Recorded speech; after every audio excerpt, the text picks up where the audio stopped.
Tatlong sospek ang arestado ng mga tauhan ng Philippine Drug Enforcement Agency o PDEA sa ikinasan nitong drug operations sa magkakahiwalay na lugar nitong araw ng linggo. Agad na sinampahan ng kasong paglabag sa Republic Act o RA 9165 ang mga sospek habang patuloy naman ang paalala ng mga otoridad sa publiko na agad isumbong sa kanila ang mga taong nasasangkot sa illegal na droga. Si Paul Montibon sa report.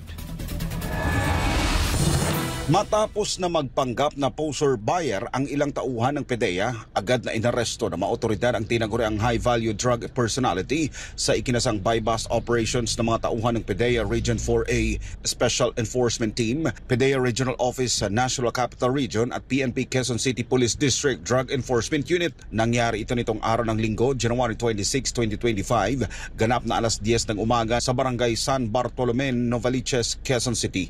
Mula sa nasabing operasyon, nakuha ang droga kay alias Jahid na nakasilid sa isang green tea bag na may timbang na 500 gramo o katumbas ng 3.4 million pesos. Agad na sinampahan ang kasong paglabag sa Section 5 o Transportation of Dangerous Drugs sa Article 2 ng Republic Act 9165 o Comprehensive Dangerous Drugs Act of 2002. Sa isa pang operasyon ng PDEA Region 8, isang sospek naman ang nahulihan ng hubigit kumulang 50 gramo ng shabu na nagkakahalaga naman ng 340,000 piso sa anti-illegal drugs operation sa Barangay Santo Niño, Cananga, Leyte. Nitong linggo lang din, kinilala ang suspect na si alias Lando na isa ring high-value target sa Eastern Visayas.